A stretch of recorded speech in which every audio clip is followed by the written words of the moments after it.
We are encompassing a very critical situation, which is known as the intellectual disability in the life of an individual or even in the life of a child. So basically, how do we go about in defining this condition, which is known as mental retardation, while we are discussing these intellectual disabilities? What basically happens is there are limitations in the intellect of the individual, and as well as there are limitations in the adaptive behavior of that individual as well.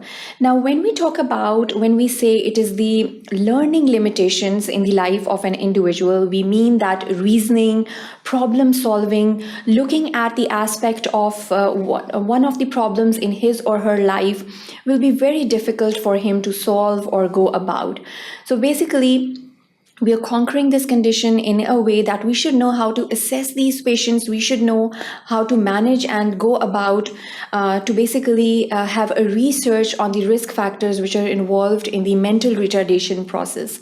Obviously, the risk factors basically involve, and they start off from the genetic abnormalities, and basically these mental retardations, they run in the families of the individual as well. Now, the environmental factors are again very important. The childhood scenario of that particular individual is again very important.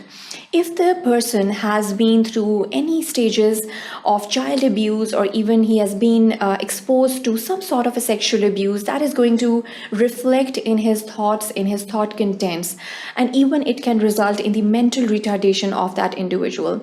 Now, the conditions basically which result in the mental retardation, we can divide these conditions into the perinatal causes, and then we have the infancy causes, that is under 1 year of age. When the child is basically under 1 year of age, those causes can also result in the mental retardation of the individual. And even the intrauterine life is important, which can result in the mental retardation of the child.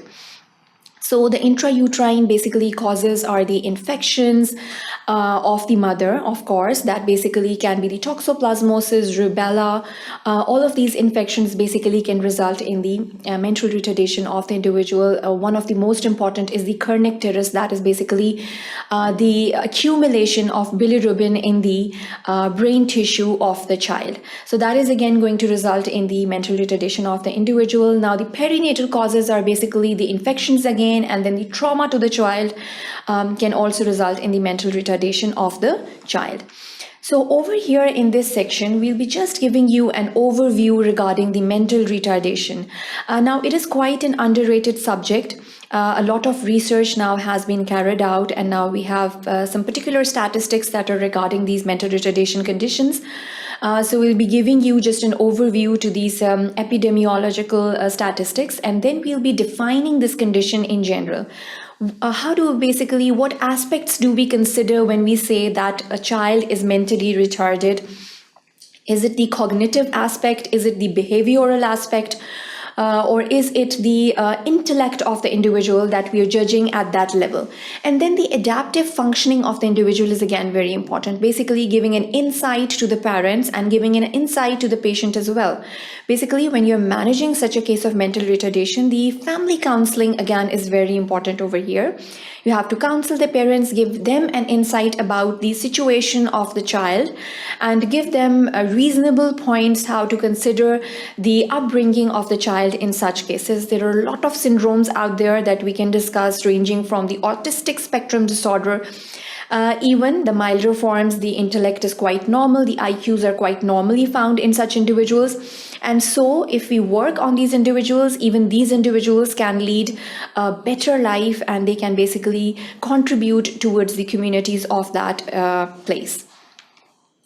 So when we talk about the epidemiology, that is approximately 2% of the population in the UK that is suffering from the mental retardation. When we say mental retardation, it's basically depending upon the surveys that have been carried out. The surveys basically consist of the questionnaires and that are basically distributed. And then you get to the IQ of the individuals, which will give you an insight about the population that is suffering from intellectual disabilities. So the intellectual, communicative, social, and the motor domains are again very important over here. So these are the aspects that we will consider. It's not only the intellect that we're talking about. The communicative skills are also going to be effective. There's going to be an antisocial behavior observed in such individuals, as well as the motor domains are going to be affected. And these motor domains, when they're affected, their everyday life is affected because of the result of these motor domains. The individuals with intellectual disabilities have special needs. So we have to recognize as clinicians, as working psychiatrists, as practicing family physicians, one should know that these individuals basically have special needs that one should cater off, and the family should get to know about these needs as well. When we are defining this condition, this is a true definition to this condition, which is basically a condition of arrested and incomplete development of mind. So when we say the arrested and incomplete development of mind, it's basically due to all of those reasons that I've already discussed and emphasized upon. That is the trauma, the infections, the initial phase in the life of that child. For example, if he has been exposed to child abuse or sexual abuse, even these adverse conditions can affect the mental capacity of that individual. So basically the condition, or basically the brain condition, is arrested, and there is an incomplete development of the mind, which is characterized by impairment in the cognition, that is the thinking ability of the individual. The language is affected, the motor skills are affected, and as well as the social abilities are affected of the individual. So we are going to work on all of these aspects of life of that particular mentally retarded individual to get him basically productive to the society. That are the results that are going to be produced when we work on a single individual. So the prenatal early life neurodevelopmental delay is seen in this prenatal early era. The intellectual disability is basically the low IQ plus the adaptive functions are delayed in these individuals. So how do you basically go about defining the intellectual disability? It's not only the low IQ, it's the adaptive functions. Even if you have a low IQ, you can still adapt to the situations surrounding you. You can still perform the problem-solving behaviors in your life. But if you are not doing that, that makes you an intellectually disabled person. The severity is determined by the IQ measure. So there are a lot of questionnaires, there are a lot of surveys out there that can be carried out. Particularly design tests have been there, but these tests are basically again biased according to the cultural background of that country that we're working in. The low IQ is basically, it equals to 2 or more standard deviations. So this is basically how we define that a person has a low IQ in this particular case. Then the adaptive functioning of the individual is tested. If he is also lacking this power of the adaptive functioning and he has a low IQ coupled with it, then we can label him or her as mentally retarded.